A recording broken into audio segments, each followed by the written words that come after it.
What's up, everyone? Welcome to the first ever Shanks Unleashed podcast. I'm Andy Stowe. That's Eddie from Mackworth. Mr. Paul Meharry sitting in with us. And the one that you come to see, Bill Shanks, the star of the Bill Shanks Show, that you can stream weekdays from 3 to 6 on the superstations.com. Paul. Bill, how's it going? Yeah, going good. If I can just have Paul listen to our show. But anyway, no, we're doing well and excited for this, enjoying it, and had such a good time with you guys before. So I appreciate y'all bring me back on in this forum so I can say bad words on YouTube, I guess. Yeah. Well, we appreciate you coming on for sure, Bill. And I just want to say briefly about your show. I told the story last time how I got hooked on it. I'm not going to go back through that. But Bill runs a show from 3 to 6 on the superstations all across middle Georgia on radio stations down there. The easiest way to listen. But apparently you can't get it up in Paul's area, right? Yeah, so I don't know. They're on AOL dial-up there, so they can't do it. But you can do it on the superstations.com. And it gets knocked off, you know. He's still got the CD that comes in the mail to get his internet on. Yeah, set it all up. I haven't got my new one yet. Hey, it'll be there soon. But a couple of things I love about Bill Shanks and his show is that Bill, first of all, to me, sports talk radio should involve the listeners and allow the listeners to come on the show and discuss sports. And if you listen to Atlanta Sports Talk Radio, they don't do that. If you get on at all, it's quick comment, click, you're off the air. It's not even a discussion. So I got fed up with that. Bill allows you to come on the show, have a discussion about sports, make a point. And the other thing I love about Bill is he does great interviews. He had Jeff Francoeur on today. It was a fantastic interview, great insight. The third thing about Bill, sorry, I'm kissing your butt, Bill, but this is absolutely genuine for me. Bill's listeners and the group that I have gotten in touch with and gotten to know have become like a little family. And Bill genuinely cares about his listeners. I know that sounds cheesy and stupid to say, but he really does care about them. And I really appreciate that as you do your show, Bill. I really do. Well, that's nice of you to say. It is kind of a family. You know, when you said that, I was reminded about a class I had as a freshman at Waycross College where what was his name? Oh man, a very nice man, and you could tell he had a few too many degrees. And he talked about community. We're going to be in so many different communities in our lives, and you know what? Our show is a community. We have people that talk back and forth on a regular basis, and that's a community. And so yeah, we do wonder when a Kirkland doesn't call us for a while or something like that, or we're like, well, where is he? What's going on with him? You know, and heck, I get people of Ken from Macon misses a day, think he's dead somewhere in a Dipsy dumpster. Somebody's thrown him overboard, but no, it's a fun show. We have a good time, and I do like, and some people say, well, you do talk too long to your listeners and callers, and I don't agree. I mean, look, if there's all four lines are full, we go a little quicker. If you're, Eddie, the only one who calls because Andy doesn't call enough and Paul doesn't listen. Hey, Paul doesn't listen. At least I listen. That's you do listen, and you call one Shots time. across the bow. I love it. But I mean, I'll spend more time with you until Ken from Cumming texts me and says, "My God, y'all need to get a room." So I mean, because to me, especially people who call me on a regular basis, y'all are like I am. Y'all are big time sports fans. You know, the ones that I can tell are not. I don't spend a whole lot of time with them. Because why? What's the point? If they're bad callers, I mean, even Ken from Macon, who even Ken from Macon, who doesn't have both oars in the water, but who does these days? You know, it's like every once in a while he'll make a point. It's like, holy crap, that's pretty good. Yeah. But he knows his sports. You know, he gets a little emotional at times, and starts talking about things. But that's why it's fun for me. And especially after I lost my co-host Eddie. People are like, well, what are you going to do? Who are you going to talk to? I'm like, the callers. The callers. I mean, they're pretty intelligent, and so I enjoy it. I mean, and if somebody comes on and doesn't make a good point, I'll knock them off. So no, I appreciate your comments, and Well, what a fun time of year with all the I Oh love. man. I mean, it's like I love the hot stove league, and I'm probably talking too much about the Braves. I don't No, care. It's not at my all. show. Yeah, that's right. I mean, so I love the hot stove league. I could do a hot stove league show every day. And I obviously football is here we are with a big game in 2 days, and basketball is even starting up. I mean, the Hawks play tonight. I'm gonna go watch the dumb Hawks after this. Better than watching the Falcons. So I love this time of year. It's great. What's up with the Mexico City game? When did they start those? Is that a new thing this year? Or Trying to keep all the immigrants down there. They're bringing the basketball players down. No, I'm kidding, Paul. I'm kidding. No, So good Shanks show tonight, Unleashed. guys. This was Yeah. fun. this is Shank's show. This is not. I need to take this. Let me drop this down. Yeah, UGAsports.com. Shanks Unleashed Pod. Yes. Roddy told me I could say that and it would be okay with that background. Yeah. No, it's part of that stupid tournament stuff, Paul. Where they're season tournament. So I think they're on NBA TV, and it's like 8:30 Mexico time, which probably means they're late. But anyway. So how about Joe Biden? Do we want to go ahead and talk about Joe Biden while we're at let's just this? get that out of the way. Can I do my Joe Biden imitation? Fall asleep. Well done. You win an Oscar, my friend. Yeah, that's perfect. That is All perfect. right, Andy, get us back on the rails here, buddy. Oh Lord, I don't know. I kind of like this. Well, I don't know where to go from here, but let's transition back to the. Can I give you my Kamala Harris imitation? No, yes, no, please. you cannot. Yes, please. No. It's about democracy, and democracy is about bringing people together where it's a democratic society for democracy. And it's about unionizing the people around us for a democracy to make sure we're democratic. Hey, you know what I just realized? Kamala Harris and Arthur Smith are very similar. Word salad. Yeah, they're full of crap. Yeah, they're full of crap. That's exactly right. Yeah. Hey, but he did shave his mustache. I'll give him that. So that is one good thing he did. So It looks like a perv. For sure.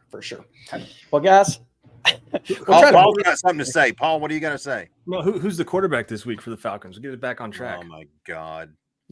let's go there. It's All right, Taylor we're going Heineke. right there, huh? Let's go right to the Falcons. I think it'll be his last time. I mean, Really? well, Do you really? yeah, I do, because D. Orlando Ledbetter said on the show last week that he thought that, lack of a better term, that Ritter was in timeout, like he's 7, and he's took his baby sister's toy away from her. I mean, that's what he used. And then obviously they'd come out and said that they're going to analyze what happens this weekend, and then they're going to watch what happens in the bye week, and then make a decision on who's going to be the quarterback moving forward. Unless Taylor Heineke goes off this week, and maybe he does, but look, Taylor Heineke is what he is. He's got 36 touchdowns and 24 interceptions in his career. He's a career backup. It's like sometimes players in sports get labeled things, and kind of they are what you say they are. He's a backup quarterback, and he doesn't need to be starting for the rest of the year, in my opinion. And I don't know if Ritter does either, but I'd rather see him than Heineke, because if you're going to start Heineke, then at the end of the year you might as well get rid of Ritter. Well, Bill, does winning and losing, will that affect who starts the week after the bye? So if they win this week, will Heineke start after the bye? But if they lose, will it be Ritter? The funny thing about that to me, Andy, is all right, if they lose, they're 4-6 and Arthur Smith's on the hot seat. Right. Yeah. How can he not be, right? I mean, his job is going to be in jeopardy. He does not have a contract after this year. So it's like he's kind of down the cases here. Is he going to think, well, okay, we lost in Arizona, but Taylor Heineke's still my best chance to win compared to a rookie who I don't know if I have confidence in, so I'm going to play Heineke no matter what. Well, that wouldn't happen if there's somebody in charge of this freaking organization. There's no one in charge of this organization. There's no one Arthur Blank, what's he going to say? So is he going to make the change of back to Ritter? Is he going to make the decision to stay with Heineke? I mean, that's part of the problem. It's like this is not just a game-to-game, week-to-week, season type situation. These are bringing up institutional issues, really, that start with the fact that this owner has hired 5 head coaches in his tenure. 4 of them have been first-time NFL assistants that have never been a head coach before. Why? Yeah. He's brought in the last two general managers, Thomas Dimitroff and Terry Fontenot, first-time GMs. Where's the established? I mean, people may say, well, it's the good old boy network. It's the, assembly line of. Well, sometimes those people win, and it's like these people have it. They're 61-66 since the start of the 2015 season. I mean, it's time for us to get a little pissed off about the fact that the Falcons are not any good. They're 4-5 in a year they were supposed to be really good, like a 10-win team. Yeah. I don't think they're going to be a 10-win team right now. So it's time to call this what it is, and it's a bigger picture thing.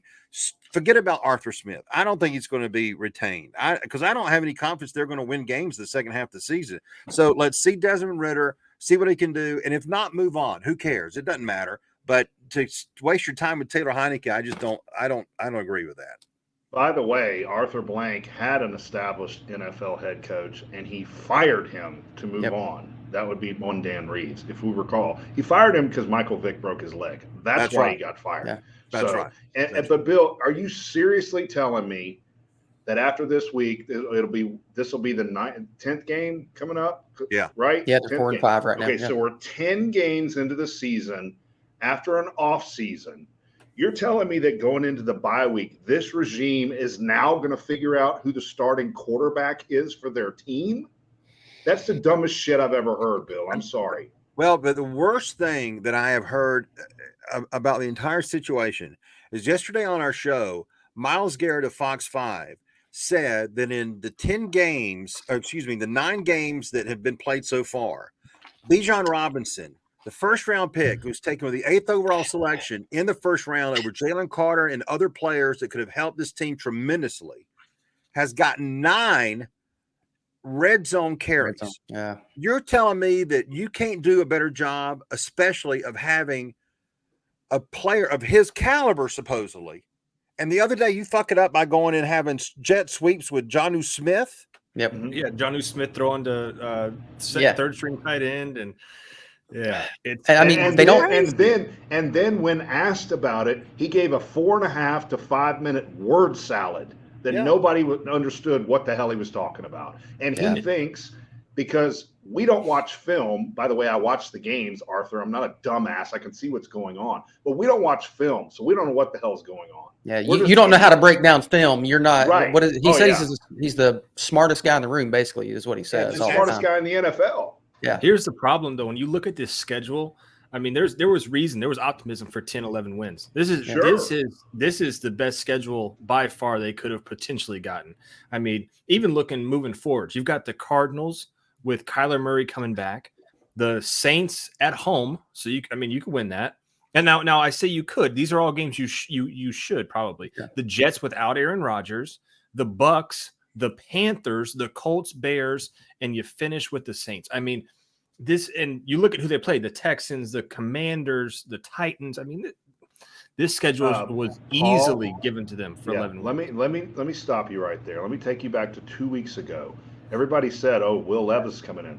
This is a win." He torched us. Yeah. Here we go to last week. Okay, rookie quarterback. Oh, he gets knocked out. A guy that's been with the team for 5 days and is on the sidelines telling his linemen how he do his cadence, torched us. So there's no way you can tell me, Paul, this is a win-loss of this team. I'm saying if this team was run correctly, these games are winnable. Okay, well, that's different. That's a different argument. Yeah, no, it was the schedule set up perfect this year for the team to make a run if they were ran. Yeah. And so let me ask you this then. What do y'all want to happen? Do y'all want them to win this week and the following week and the following week? Or are you just wishing they would lose, where we'd get rid of the coach, get the better draft picks, and hope we can catch lightning in a bottle and actually make a good pick and get a good coach? All right, so before I give you this, Bill, real quick. Right now, the Tankathon, the Atlanta Falcons are 11th right now. Just as we predicted, they'll be that 9 to 12, 8 to 12 team. Every year. So to tank, Andy, you would have to lose every game moving forward. They're in 11th right now in the Tankathon. So go ahead, Bill. Sorry. If they lost every game, where would they end up, Paul? I mean, that's tough to say, right? Because that's hard. You don't know what's going to happen with the other teams. Right. But the thing is, they have lost. All right, so they've lost to Detroit 6-2, Jacksonville 6-2, but Washington 4-5. Mm-hmm. Tennessee 3-5, and Vikings 5-4. And let me tell you something. I know Arizona's 1-8, but they are getting Kyler Murray back. Yeah. They are getting James Conner back. And you know all the excuses about how well, we don't know if they're going to travel out west. Well, that I can just sense at 7:00 on Sunday having this excuse ready about how the bullshit is unraveled for the Falcons on the road again. And Kyler Murray is going to be the big story on SportsCenter because he came back, did well against the Atlanta defense. Grady Jarrett, he's out. So, I mean, I think they're going to be able to run a lot on the Falcons. So, the point of it, Paul, is all right, like Arizona. Well, should they beat Arizona? They're 4-5. They should beat a 1-8 team. No question about it. New Orleans. I don't think New Orleans is very good. If they split with them, though, then obviously you got the Jets. What are the Jets? 5-4 now? They're not great. Yeah. No, they're not great, but I mean, they got to go to New York. That's not necessarily a winnable, a slam dunk game. I mean, obviously Carolina, they should win. Yeah, they've already beat Tampa Bay, but that doesn't mean they will. In Indianapolis, I mean, I just don't know how there's slam dunks on this team because the coach doesn't know what he's doing. How can you get the ball on the 1 yard like that and do that? Is inexcusable. That was almost like first year NFL head coach mistakes, and it's mine. And it's like, how can you make those mistakes in year 3? And like Andy said, he all knows what he's doing, and he thinks he's the smartest man in the room. Just ask him. I'm gonna go. He'll tell you that he is the smartest offensive guy there is. Look, the problem is we've talked about this on our show. Is they're now in that purgatory of pick 8 to 13. I mean, you can try and get a quarterback, but the two big time guys are going to be gone. Yeah. So then you're taking a stab at the next quarterback on this list right here would be Michael Penix Jr. I'd be okay with that. I would too. I'd be okay with that. Yeah. Okay. I think I would prefer him over Caleb Williams. I mean, stop. I think so. And no. Look, I know Caleb Williams is like the most, and I picked him to win the Heisman again, which that fell through. But I just don't think I don't know that he's going to be that guy. Oh, he could start crying when he gets drafted by Atlanta. That's right. That's right. He might start crying. He might go back to USC. He might head back. I don't know. Is he going to get enough money? There's a lot of quarterbacks that are going to be on that list. Like Carson. What ESPN said, Carson was the 5th best quarterback maybe in the draft. They said that yesterday, the day before. I don't know if that's true or not. A lot of these quarterbacks have got to show their skills on a big level, like semifinals, finals, and then they got to go to the combine. So there's a lot of uncertainty but when's there not uncertainty about quarterbacks going to the draft? That's why it's a crapshoot every year. That's why if you get one, you better at least give him the chance to show 100%. Don't let there be any ambiguity about whether or not this kid, Desmond Ridder, can do it or not. Am I skeptical? Sure. But I want to because I don't think this guy's been given the full shot with the moron he's being coached by. That's the problem. And the offensive line is still not that great. Yeah. Paul doesn't agree. He just thinks he sucks.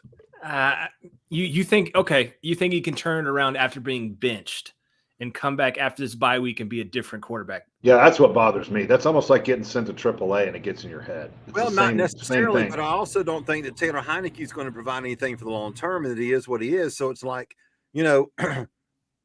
why not give him the shot? Why not see what he can do? I mean, it's not against great competition, unfortunately, like we just said. So, but I don't want any ambiguity. And like I think from Paul's reaction, he has none. I have a little bit. I mean, if I had to bet right now, I'm like, no, he's not going to be the guy moving forward. But there were some skills that we did see, some throwing skills that were okay, right? So who's developing him? Who Arthur Smith? Who's the quarterback coach? Hell, okay, so then it comes it's probably Arthur Blank. He's developing him. You think I'm kidding about that? You can laugh. Here comes full circle, though. even if Ritter is not the guy, what if he is the guy, but he's not being coached up right? You bring in another guy, you have to change up the whole coaching staff before you bring in another guy. If that's where we're headed in that direction, Bill, if we want to go that way, you've got to change up everything, because you bring in another kid, he's going to suck just as bad. Right. Absolutely. But see, here's the thing. If we knew for a fact that Terry Fontenot as GM was in complete control of this organization and could make that determination, and then the decision that goes with that, I don't know if he is or not. I mean, I hear from Rick Flatford, who's on our show from Fox Sports, that there is internal strife, there is internal struggle there about who has Arthur Blank's ear. Mm-hmm. And remember now, stupid Arthur Smith was hired before Terry Fontenot. Terry Fontenot didn't hire this guy. How dumb is it for you to give your head coach, who you hired first, a 3-year contract, and then your GM, who didn't hire the head coach, a 6-year contract? Is Terry Fontenot going to evaluate Arthur Smith at the end of this 3 years, or is it going to be, Arthur Blank? I mean, but the whole thing is dysfunctional. It's like it doesn't fit together because there's no one at the top saying, okay, this is what's going to happen. Arthur Blank doesn't want that. He's never brought that in. Eddie said about Dan Reeves, you think Dan Reeves was going to put up with his bullshit? Absolutely not. Dan Reeves was old school, big time head coach. He was going to be the guy. He probably going to want to deal with the crap of coming on the sideline. Arthur Blank doesn't want that. So it's like, who bring in someone, and it's like, I've gotten on Arthur Smith, and a lot of people have said, well, how about Terry Fontenot?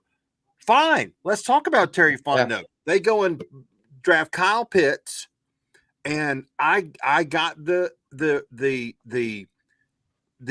potential for Kyle Pitts. Was 4 too high? Yes, but I got it. I wanted Penny Sewell there, but they took Kyle Pitts.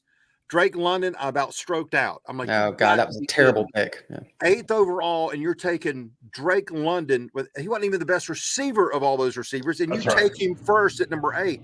And then Bijan Robinson, and it's like you go and get a good 5th round draft pick and Tyler Algier, and you turn around and draft a 1st round over the 8th pick when you need linemen. And you have Jalen Carter that was there. That one is the biggest. Yeah, Jordan Davis waste the year before that. Yeah, he was there. They could have taken him. Jordan Davis. Michael Parsons 2 years ago. Yeah. Yep. Oh God. So it's like, well, hey, and then you go though. But here's the thing, Paul. It's like, you draft Jalen Mayfield, who played right tackle at Michigan. We're going to play him at left guard, though, because we're desperate. What?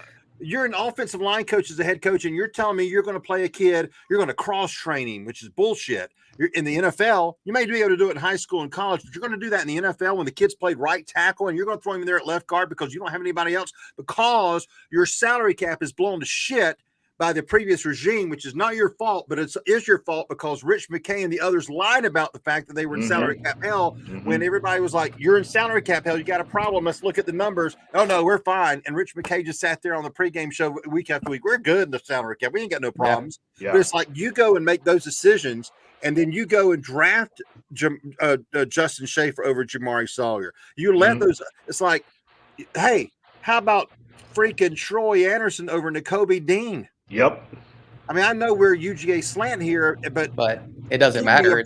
Yeah. The only damn UGA player you've drafted the last 3 years is Justin fucking Schaefer over Jamari Sawyer, who's picking the next pick. Yep. There's John Fitzpatrick. We got John Fitzpatrick. Come on. Fitzpatrick. Yeah. They ran him off this year. Yeah. But it's like there's nothing here that adds up to anything to give me confidence that moving forward, Arthur Smith and really Terry Fontenot. Well, I mean, so it's like if they clean house. Like, go back to your question, should we root for him to lose? I don't care. The other day when I was watching the game, hey, Andy, I was like, you guys don't deserve to win this game. You have no reason to win this game because you have fucked it up by what you did in the second quarter, so lose, and I don't care. And they did. Yeah, that's how I felt. I mean, I hate pulling against the team that I pull for, but yeah, I was hoping they were going to lose. So the Arizona game is away, right? And then it is away. And then the New Orleans Saints is at home? Yeah. Yeah. Okay. Well, here's what makes Arthur Blank perk up when there's nobody in the stadium but New Orleans Saints fans. Yep. Okay, that gets his goat right there, and that's what's going to happen if we lose these next 2 games. That's the only thing that makes him wake up. Happens regardless, even if you win the next game. I mean, Saints fans take over that stadium every year. Yeah, but it'll be even worse. That's embarrassing too, isn't it? Yeah. Oh, of course. Yeah, you never see the Falcons fans taking over in New Orleans. No. That doesn't happen. Yeah, they don't take over Atlanta, much less somewhere else. Yeah, I know. Well, all right. Hey, How about? No, wait. Go ahead. Before we move on, to Okay. be fair, the Falcons fans, I'll give them a pass because I'm one of them. Why would you spend money to go see this damn product? Yeah, and for go sure. sit your butt in a PSL and watch this crap? We've seen it over and over and over. And everybody in the nation gives Atlanta Falcons fans the hardest time. They don't care. That's what it's coming to. We don't care. Yeah. We're done with it. Yeah, I mean I think I'm going to watch Sunday, but if I have other things to do, What's the I have other percentage things. of a nap, Bill?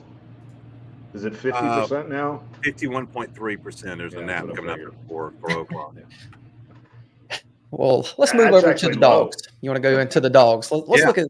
They're coming up this week. We got Ole Miss, and I mean it's going. College game days in town. I walked over today. They were setting up, and you got Georgia's a 10.5 point favorite. Georgia's ranked second in the playoff in the college football playoff ranking, and Ole Miss is ninth. What are we most excited about? Where do we think Georgia can exploit them, and what are we worried about that they can do to us? I'm excited about the receivers they've got with or without Brock Bowers. Lad McConkey. I think the theme of my show this week has been, you know what? No offense to Brock Bowers. God knows we would love to have him back. We need to start putting some light on Lad McConkey too. Yeah.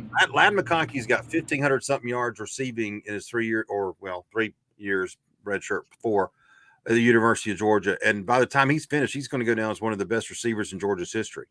I mean, he's going to finish with over 2,000 yards, I would assume, barring injury. And this kid's great. I mean, that's why I don't think I've had any worries about the last 2 weeks with Brock out, because look at what Lad has done and is capable of doing and then did. So, you know, I feel good about it. And I know, like last week with Missouri, we have to respect Ole Miss. We have to really give them the respect as we did coming in and out of the game with Missouri. But it's like, who's better? Who's better on paper? Who's better on the field? You know, and I'm telling you guys, I know Eddie's heard me say this, maybe Andy too, because they listen like Paul. It's like that 19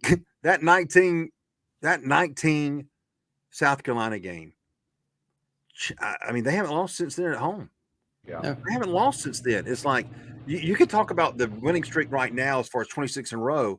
And I compared it today to, because somebody told me, well, the Dogs are under a lot of pressure. Okay, sure. Like a hitting streak. I compared it on my show today to like a hitting streak. Pete Rose, when he had the 44-game hitting streak, he was under a lot of pressure. You know, winning streaks for any team, there's a lot of pressure. But, man, this is kind of gravy in a way. And it's like, to me, the pressure's on them to walk into our stadium, even though the weather's going to be shitty. It's going to be a night game full of – and I've said all week, get drunk early, get loud late. Get drunk early, get loud late, because that is our best game of the year. We've had a crappy home schedule this year. Let's be loud. So I feel good about Saturday. Yeah, that's what I was wondering. Go ahead. I've been asking this all week, Bill. I've asked Paul. He laughed at me. I've asked Andy. I'm going to ask you. Who would you rather have right now as your wide receiver? Luther Burden or Lad McConkey? Answer. Well, look at Paul. Look at Paul's face. This is such a slanted ass question, by the way. No, it's not. It's a great question. It's a brilliant completely question. slanted question. But go ahead, Bill. Y'all are the two that gave Eddie the foreign to be a talk show boy. Now look at him. He think he's Larry fucking King, you know. Right. Right. No, look. Luther Burden's great. I hope he transfers in. You know. Yeah, you saw Kirby out there recruiting him at the end of the game last week. Kirby said, "Where's Luther?" He was looking for him. Paul Maharry needs to break that scoop before Jake Roos gets it. But I mean, look, there you go. Lad's just different. He's kind of, it's almost like he's a Brock Bowers light, you know, not size wise, but it's like dependability. Has Carson had any downturn in someone to look for when he's in trouble with Brock out, when knowing that Lad's out there? No, that people just don't have that. But also, if Luther was out there, I think you could say the same thing. Absolutely, sure, no question. Okay, so then he's an elite player. He's an elite. Yeah, player. that point's void. So Luther Burden has 972 yards, I believe. Like Luther Burden's that guy. Here's my argument, okay? Because obviously Eddie said lad, and then he put it on the POS, and everybody and their mother said lad because it's a Georgia channel, right? And yes, lad is probably the lifeblood of this wide receiver room, minus sans Rosemary Jackson. Rosemary Jackson is the vocal leader. Lad is the leader by what do you call it?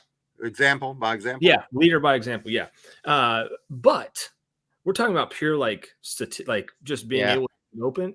I think you take Luther Burden again. There's no shot at Lad, and this team's probably not where it is right now if it doesn't have Lad. Same could be said about Brock. For sure. And is Lad all the way healthy? Because, I mean, that's the thing. I think he's going to continue to even get better. So, I mean, if he's not healthy, he's not going to say he's not because he knows he doesn't want to come off the field. I asked Tavares King and Noshawn Marino that same question last night. They both took Lad. So, well, but look, there's no doubt Luther's an outstanding player. I mean, he's going to be a first-round draft pick. I mean, early first-round draft. There is a mock draft that has the Philadelphia Eagles with the 32nd pick of the draft taking Lad McConkey. No, I believe that. Why not?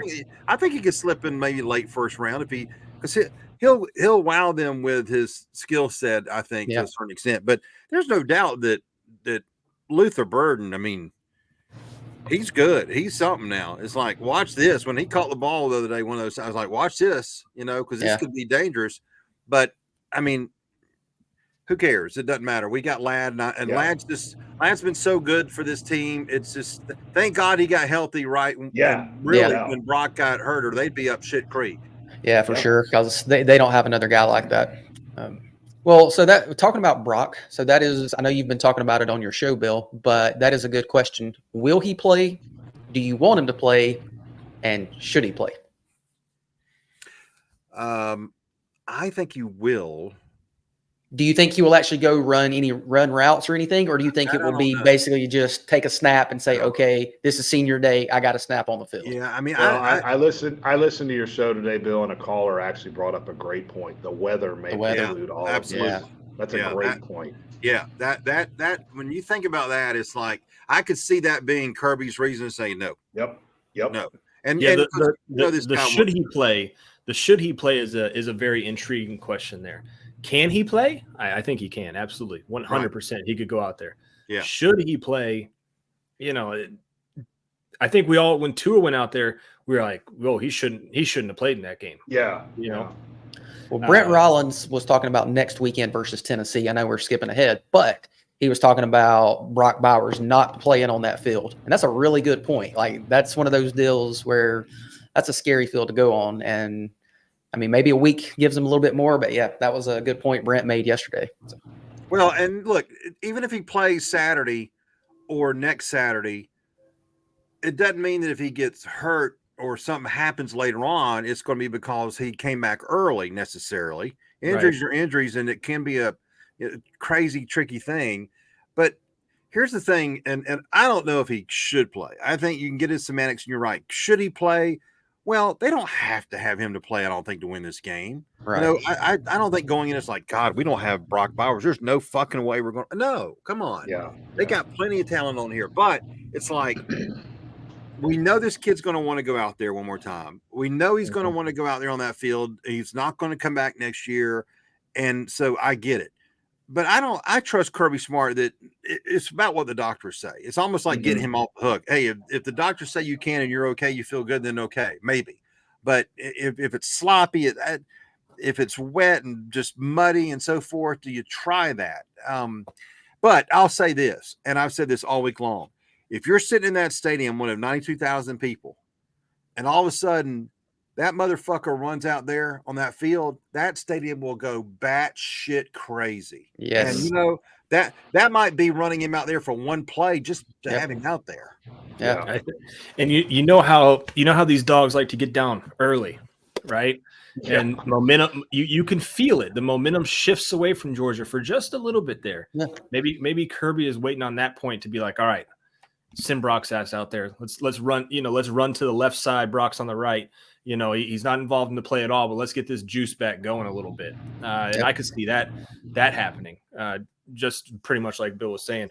Run them out there one time, you'll get that crowd going, especially if, somehow Ole Miss comes out 10-0, something like that. Yeah. And he's like, you know what? Why don't you get on the field? Let's get a little spark. Yeah, no, I'm with you.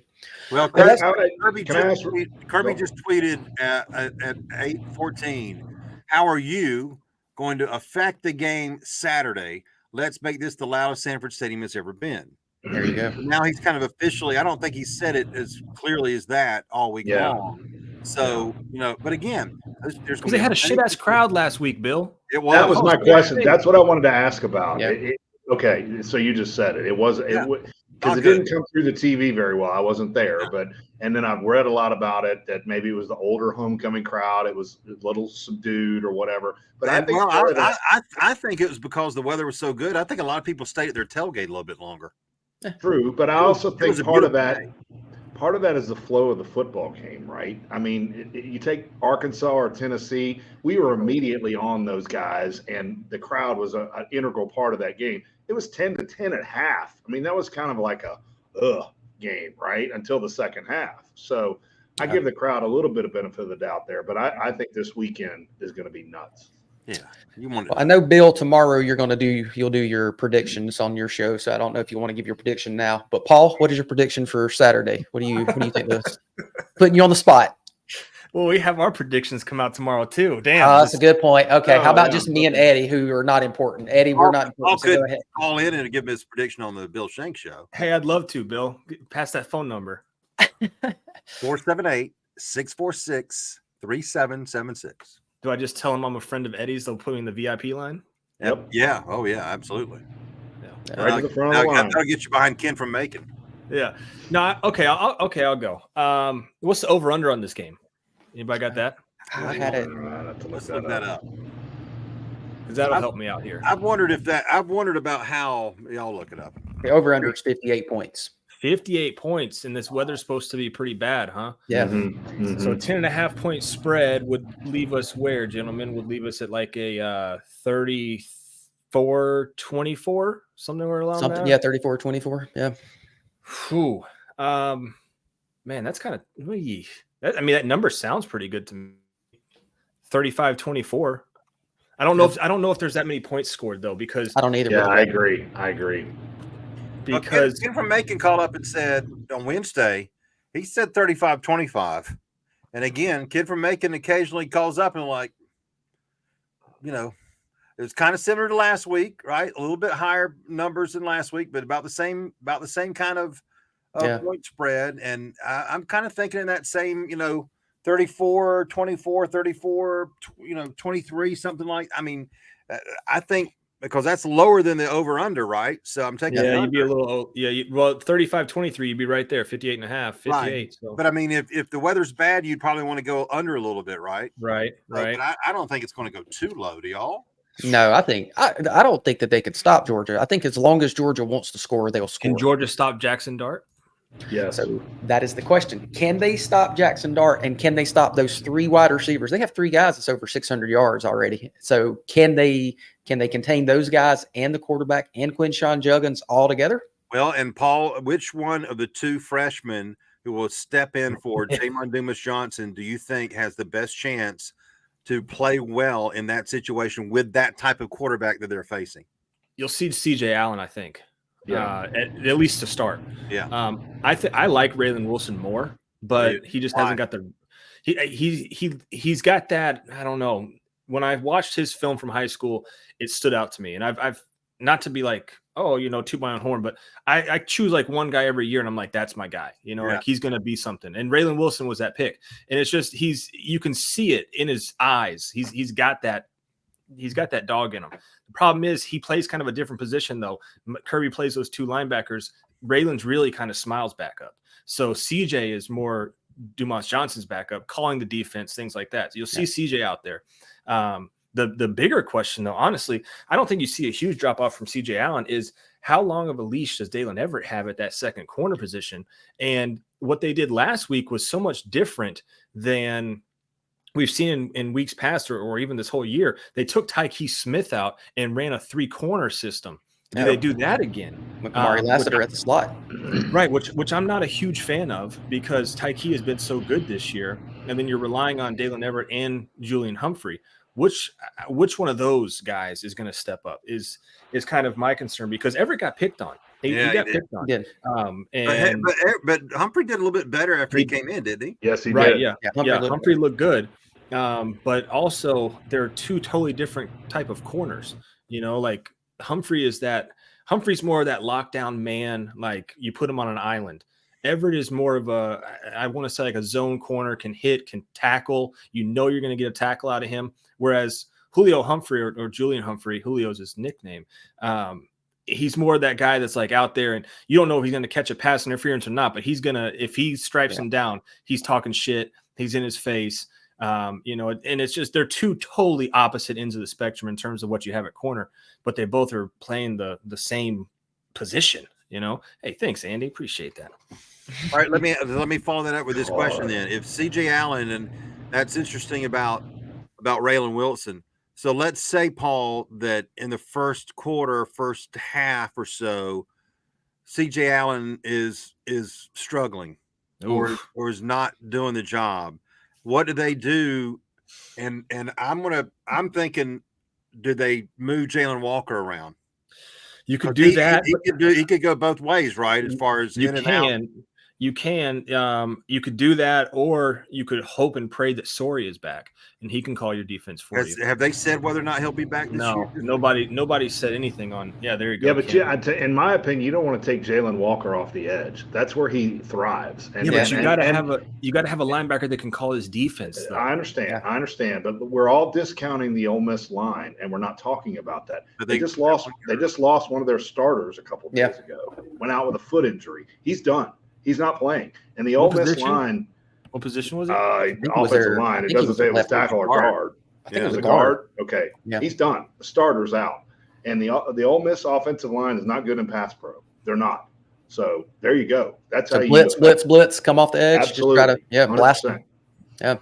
I thought Jalen was great last week. I'm just, you're talking about that's your guy. Yeah, Jalen's your guy. Yeah. Well, yeah, and Roos, I remember came on the show and was talking about him, and like you kind of watch some players sometime. Dara Smith was too, and I don't know what his deal is because his size he's just kind of freaky size, but and it's a shame he hadn't worked out yet. But man, last week I was watching number 11. It's like, man, he's all over the place. Yeah, but I mean, CJ Allen and the guy sitting next to me is from Thomaston. So when CJ went in, he was all excited because of Lamar County next to Thomaston. And so, we watched him a little bit. And, I mean, look, I think these guys can play. I mean, I wish it was a different quarterback. We didn't have to worry about Dart because Dart's good. Right. He's really good. He's a really good player, But so to me, that's where the chess match between between Lane and really Will and Kirby will come into play because Will and Kirby know exactly what Jackson Dart does. There's no mystery here. And it's like, so what do they adjust to if there are some issues with that linebacker spot? What do they come up with that? I don't know. Do they do it? I mean, do they do the dime? I don't know. Well, I was going to ask you, what do they do? Who do they use to spy Jackson Dart? Like, and that's the thing. Like, do you use Tyke Smith? Maybe. I mean, that's what. But then do you take him out? Then are you dropping him lower in the box, and then you leave him to go up top? So that's. I asked you guys on the POS, is Jackson Dart a better runner than what we saw against Mizzou? And y'all all to a man said yes. Okay. Yeah. So I think in the first half of that Mizzou game, they were caught a little off guard by how well he ran. I think so too. Yeah. And he torched us in the first half. They went back in the locker room, made some adjustments, and they slowed that rush down just a tad. And he did not run as well. I think this week's completely different. They're preparing for Jackson Dart as a running, very good quarterback out of the pocket. And they're going to have a spy on him. I don't think they had that in the first half last week. Totally different this week. They're going to be prepared for it. Yeah, maybe Smiles the spy. Yeah, Could be because he's fast. Yeah, he can run him down from sideline to sideline. Can Smile kind of run things like JDJ did? I mean, can he? I think he can. I think he can. I don't know if I don't know. I mean, whenever JDJ's come out of the game, it's CJ Allen been calling it, and he's a true freshman. So I don't know if that tells you anything about that, right? Yeah. But that's a lot of talent still. It's like, we fret over people that, I mean, I think CJ Allen's a baller too. And I mean, it's a lot of pressure. Okay, you got to deal with Judkins, you got to deal with the wide receivers, right? The plural, and then obviously Dart. But I think they'll be okay. Because look, every player who's gotten hurt on this team, starting with Smile back in the beginning of the season, I mean, they survived the situation at running back. I mean, obviously missing Edwards early, and then Milton he's never 100%. They've survived. That's not been a big. It's not like, oh God, we have no running game. They've been fine. They were okay, obviously, with Brock Bowers the last 2 weeks. So it's like that shows you the talent they have, right? That they can keep on having these injuries, which are no question a big storyline of this year's team.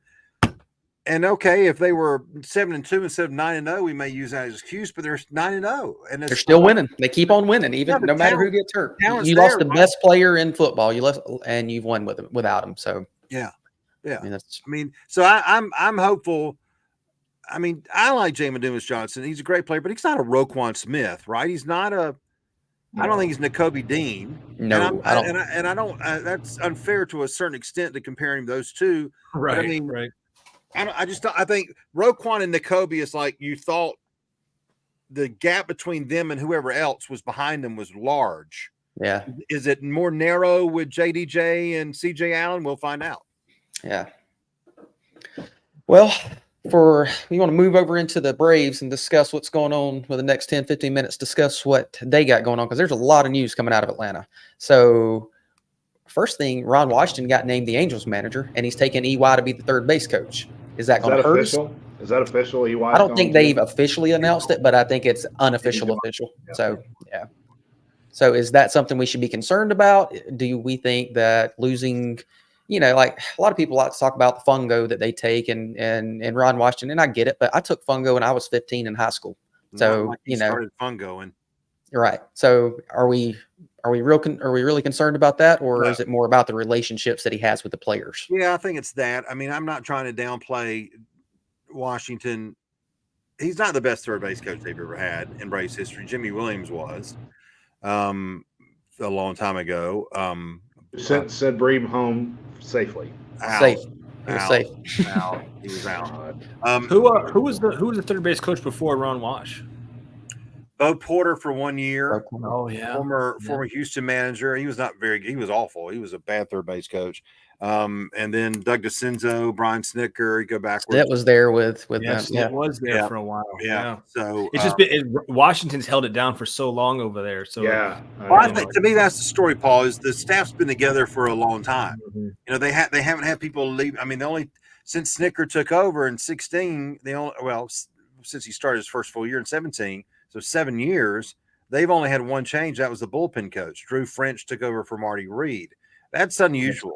That's crazy. Yeah. So to me, that continuity being broken by two of them leaving is a little, well, that's not true. They had a pitching coach. Yeah, and Rick Kranitz came in. Kranitz took over for that idiot Hernandez.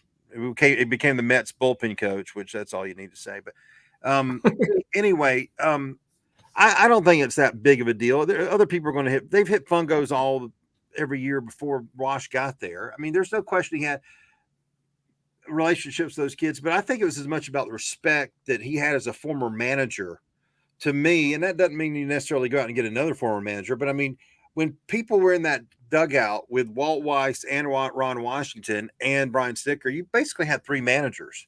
And dog issue. Andy, cut me off a second. Not everybody can have that in their dugout. So I think that's the bigger worry that I have. But they're going to find somebody, and I'm sure they're going to talk to internal and external people, and I would love for another former manager to come in. David Ross. If Snicker had any balls, he would call Buck Showalter and say, "You want to be my first base coach?" No way. No way. I'm kidding. I want to hear that conversation. Hey, Buck, it's Snit. You want to coach first? Hell no. I would like David Ross. So Yeah. Brandon Edwards has a good point. He says, I think DeRosa would be interested. Or he's liking his TV gig too much, you think? Well, he probably makes more on his TV gig. Yeah. DeRosa. It's always weird to me. You can't find these salaries for like baseball coaches. Oh, it's bad. They're bad. They're bad salaries, Paul. I wish there could be, because I've thought several times about, you wanted to go into a great story is to get the salaries of coaches and managers and compare it to what college football coaches, even in lower tier programs, get. It's unbelievable. I mean, Ron Washington, I'd be shocked if Ron Washington made more than $250,000. Really? Yeah, I really would. I'd be shocked. What's Walt Weiss making on the bench? Maybe 200. I mean, I don't think they pay him much more than $3. I think it's under $300,000. Wow.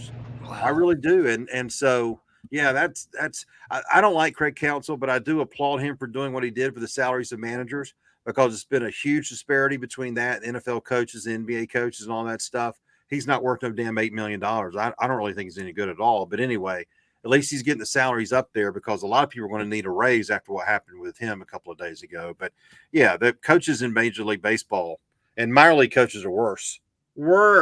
It's like, and here's the thing, and I said this about Wash leaving. You know, if let's say Will Muschamp and Glenn Schumann both got a job, and Kirby's got to go find a defensive coordinator, he's going to try to find the best defensive coordinator in the country and bring him to Athens and pay him a hell of a lot of money. They don't do that in baseball.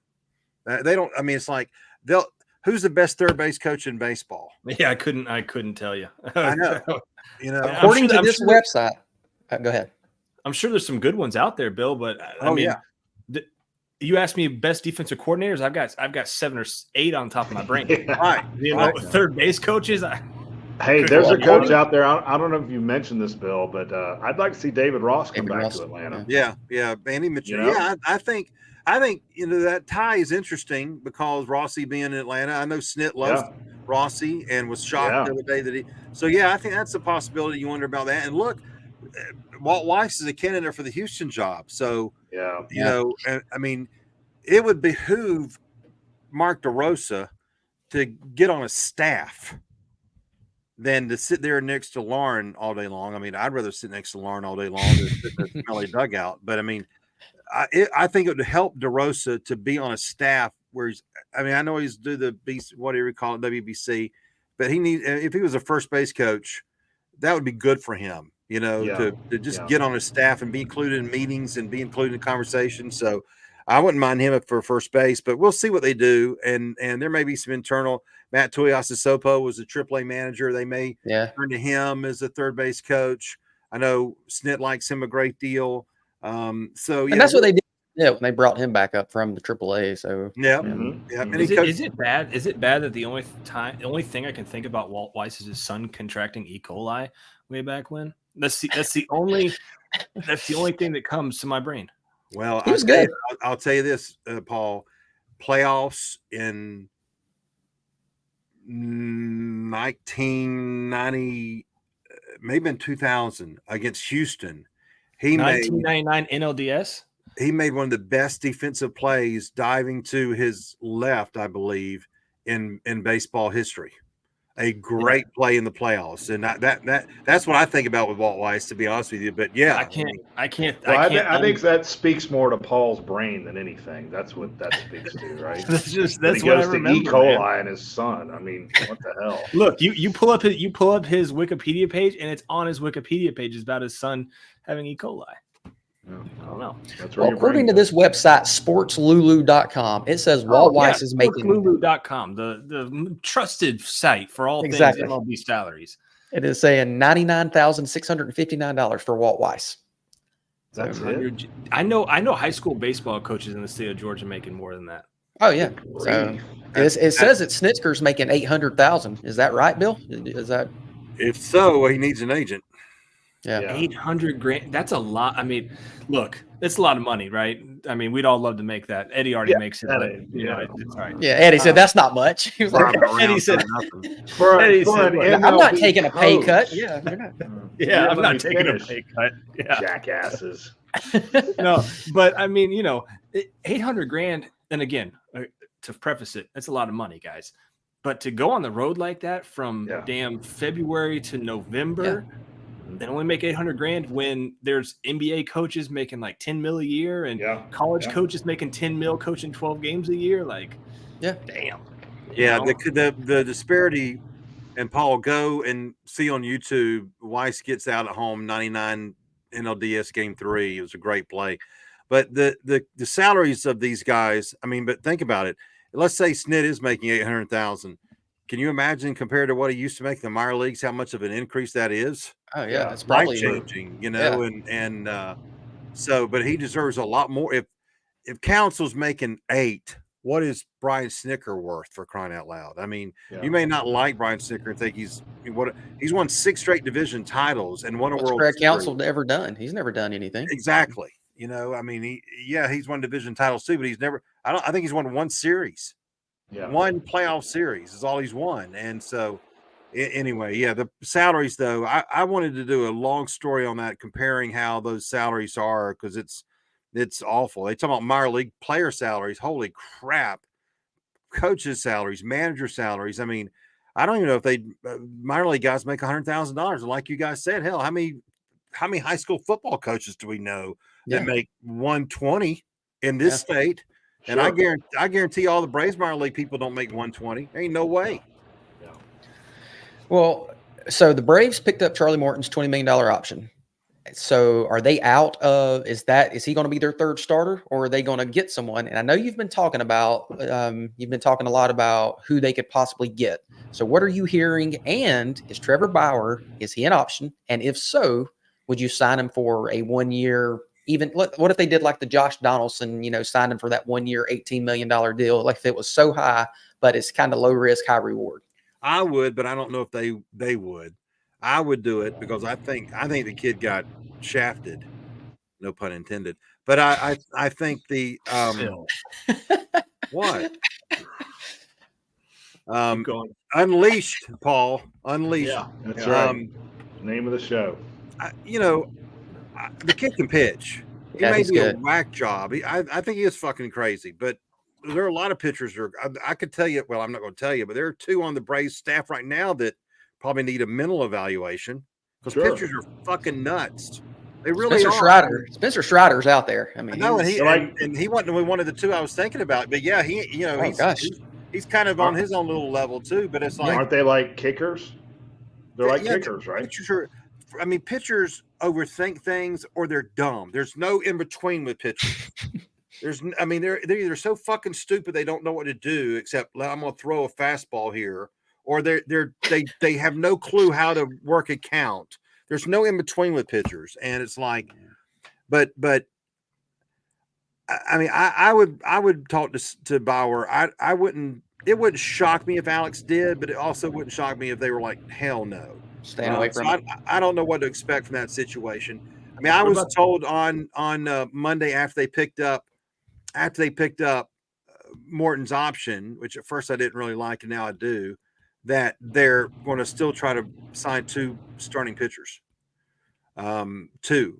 But as you keep saying, Bill, everyone wants to sign 2 pitchers. It's tough.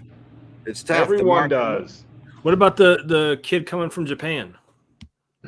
I don't know a whole lot of. I mean, I've read a little bit about him, and I certainly can't pronounce his name. But I mean, I mean, and somebody said today on the show that they kind of have Kenshin Kawakami disease, where they don't. It scares me. Yeah, I mean, so I don't know about him. I mean, look, they're talking about Aaron Nola. They've talked to Aaron Nola's agent. If Aaron Nola, look, if somebody offers Aaron Nola 7 years and $210 and it's $30 million, they're not going to probably do that. If it was 5 and 125, I could see them doing that. But what I learned on Tuesday was that Aaron Nola's wife is from Jasper, Georgia. So hopefully that will matter. Also, Rick Kranitz, the pitching coach, used to be the pitching coach in Philadelphia, and he was there when Nola came up. They have a great relationship. Kranitz talks about him all the time, and he's given a glowing in recommendation for him. Sonny Gray, I think, is an issue. I mean, it is an option. But, yeah, I mean, that's the problem. so many teams are after all these pitching. Pitching is the shitter right now. It is awful. I mean, the Major League Baseball and these dumbass motherfucking stat head general managers who are younger than the four of us, have ruined pitching by rushing them to the big leagues and also babying them by not letting them go 25 starts in the minor leagues. And you go and see some of the people who do have 25 starts in minor leagues, and they're like, well, they've got 110 innings. And I'm like, well, that means they pitch like 4 2/3 innings per start. Yeah. Cool. They don't develop these pitchers. So it's like, and they go up and down every and you know, Frank Kerr was on the show today, and he said what I said. AJ Smith-Shawver and Hurston Waldrop need to be left alone in AAA and do not need to be touched next year until September. If you want to bring them up in September, fine. You know you're going to see Waldrop. You're going to see Waldrop second month of the season, probably. Sure.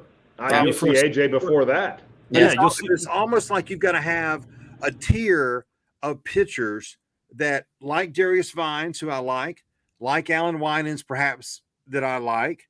I don't know what Soroka's deal is. They may non-tender him. I don't know what they're going to do. Non-tendered, I don't think they're kind of tired of that mess. You know, they're kind of tired of every time they turn around, he's hurt. But it's like you've got to have a middle tier that are almost guinea pigs. That if you fuck them up, it doesn't matter. You send them off, go away. You know, I mean, there are a lot of really pitchers are interchangeable, and it's like you have to have that tier and leave those guys alone. When Kyle Wright was left alone in AAA in 2021, came up and obviously helped in the World Series. But look what he did in 2022 after he had that full year where he was left alone in AAA. He was more refined and ready to go in 2022 because they left him alone. They didn't touch him. They had other people on that yo-yo back and forth. So they need to leave those two guys alone. And look, I'm thinking, all right, sign Aaron Nola and trade for another pitcher who's not making as much, or you know, sure, you better call Chicago about Dylan Cease. He's from Milton. Yeah. Right. I mean, absolutely. He's got a couple more years left. So it'll cost a little bit, but call them about Cease. You know, there are second-tier pitchers, and our boy Andy from Chicago isn't going to like this maybe, but I mean, I like reclamation projects. Could Luis Severino, if you got any good report at all on Luis Severino from the Yankees, that's an option. Really damn good a couple years ago. He may be a bounce back option that if you give him 1 year, 7 maybe he comes and he's that floater pitcher. I mean, because Elder needs to go back to AAA, or either maybe trade Elder for Corbin Burns. Yeah, you know, I like Corbin Burns. He's the guy. He's the guy I like a lot. So. Yeah. So I mean, the reclamation project is an AA move. That's it right there. It's not going and signing Jordan Montgomery. It's not signing Corbin Burns. That's it, Bill. That's what he's going to do, I think. Yeah. Well, I could see that too. And there are a lot of pitchers on the list that are like, you know, it's like Nathan Eovaldi. I've been a Nathan Eovaldi fan for a couple of years. Look what he did in the World Series. He signed a very respectable contract with the Rangers last offseason. Nothing out of ordinary. I mean, nothing crazy. But the problem is some of these teams are going to sign these pitchers to crazy contracts because they're so desperate for pitchers. Yeah, right. You know, I think that's what's going to happen. 3 and 4 starters that can maybe give you innings, they'll overpay for those guys. They'll give them $15 million a year. It's like, you got to be freaking kidding me. Well, and I know Charlie Morton started 30 games, but he got $20 million and he's 40 years old. So, I mean, if they got a guy that's out there low 30s, 31, 32, if he can give you a 4.5 ERA, but can give you 6 or 7 innings a night, they're going to sign him. He's going to get 15 or 20. Let me give you another one that's kind of got my eye because I've got a list. James Paxton of Boston was really good for a while in Seattle. He got hurt. He had Tommy John. Boston signed him. He came back late last year. He had a 4.5 ERA. So there you go, Andy. Yeah, right in 19 starts. He's 35 years old, but you know what? He's a lefty, and I wouldn't mind having another lefty in the rotation. Yeah, we need one. He can't be too expensive, so I would look at him. I mentioned Severino. I mean, two guys that are kind of mid-level guys below Gray and Nola, but above Severino, are Michael Wacha and Seth Lugo. Yeah. Again, if Nola comes, then you got Fried, Strider, Nola, and Morton. That's good. Then you can have a reclamation project for that fifth guy and let him compete with Bryce and everybody else. Yeah. You know, but even if you get a Michael Waka who's pretty good, or a Seth Lugo, okay, Freed, Strider, Morton, Lugo, that ain't bad. I mean, because who you sign doesn't necessarily have to pitch game 3 in the playoff series, you know? You only need 3 legit starters for the playoffs. But now if you can get the 4th guy, that's great. But yeah, you really only have to have 3 for the playoffs run. So and once again, I'll say it again, the pitching was not the problem. The hitting was the problem. We couldn't bat. They went cold in the playoffs. Now, if we'd have made it to the NLCS, the pitching would have been a huge problem. Right. It was. But in the NLDS, the pitching was not the problem. It wasn't. No. Now, I'm not saying you don't address it. Of course, it would have been a problem if they had won and gone to round 2. That's what I just said. That's they'd gone to NLCS. It would have been a real bad problem, you know. Absolutely. But still, I mean, there's not a whole lot you can do. I mean, Jeff Schultz wrote an article yesterday talking about trading Ozzie or trading. Oh my God! Why do you read that guy? I didn't. Why do you read it? I read the headline. I don't even do that. But I mean, come on, I mean, Ozzie Albies may be a Hall of Famer. Yeah. I mean, he literally might be a Hall of Famer one day. He's on that track where if he stays healthy, he could put up numbers that could like be holy crap for a second baseman, pretty good. Yeah, he's on pace to do it. Yeah. Yeah, and he's not like Jeff Kent, who everybody thought was a dick, you know. And that's Jeff Kent ought to be in the Hall of Fame, but he's a dick. Yeah. Can we trade Jeff Schultz? Can we do that? He's locked in there. Maybe for Bill. We'll trade Jeff Schultz or Bill Plaschke. How about that? No, God. I'll keep Schultz. All right. Now we're going off the rails. But you know, I mean, so there's not a whole lot they can do to change the lineup. I mean, Grissom's going to go to Puerto Rico. You know, when I talked to Grissom in July, interviewed him in Jacksonville, he wanted to go to left field. He was begging them to go to left field because he knew he was not going to play in front of Orlando. Right. And he's still not going to play in front of Orlando, even if Orlando sucks next year. So it's like, you know, let him go. After they didn't trade him on July 31st, they should have let him go to left field. He should have been in left field. And they didn't. Yeah. So it's like, okay, now if you're going to go to Puerto Rico, let Grissom go to left field, get a cheaper left-handed bat to come in and let them platoon. And then you got a cheap player for that position in left field. First thing I was told when Eddie Rosario didn't get picked up was we're going to put that money toward a pitcher, toward pitching. So I think, you know, they'll go cheap with the left field situation.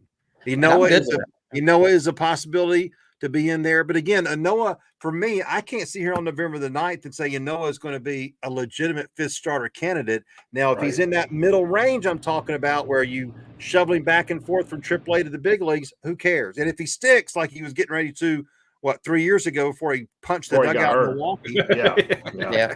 Fine. Beat up a wall and then hurt the arm. If they stick, fine, but you gotta have somebody else, really. Well, guys, we've been going this for a little over an hour. There's a few things I want to talk about, but maybe next week if Bill decides to come back and do it next week. You want to keep going tonight, or you want to wait till next week? Let's wrap it up. Wrap it up. All right. Well, how about we save some stuff for next week? Maybe you got some other topics with the Braves because we got 12 non-tendered 12 arbitration eligible players I'd like to talk about. So yeah, what if we plan on talking more in depth with the Braves next Thursday night? So. Sounds good. Well, gentlemen, I appreciate y'all having me on this week. I'm not going to be able to make it every week, Bill, but I appreciate you having me. Maybe you can listen to this show though at least once or twice. Hey Paul, 3 to 7, thesuperstations.com. We take predictions tomorrow after Anthony Dasher comes on at 3:20, and then a Georgia Tech guinea pig, and then the Falcons, D. Orlando Ledbetter. Then we take predictions from Eddie and Ackworth and Andy. So what time? I'll ask Eddie. I'll ask Eddie. Eddie, remind me. Why don't you just listen and then you can figure it out? Yeah. I don't have time sometimes. You listen to Cellini. Yeah, you messed up saying that. That you kind of dug your hole early. Next thing you're going to have a Paul Feinbaum story, and I got better hair. I've never listened to Paul. That's true. You have hair. Everybody that has hair has better hair than Feinbaum. Well, guys, this is fun. We'll go ahead and call it for tonight. But everyone, if you're watching, we appreciate it. If you can like it and share it and subscribe, all those things that everyone always asks you to do, we would appreciate it. And come back and join us next week at 8:00. Thanks. See you guys. Good night.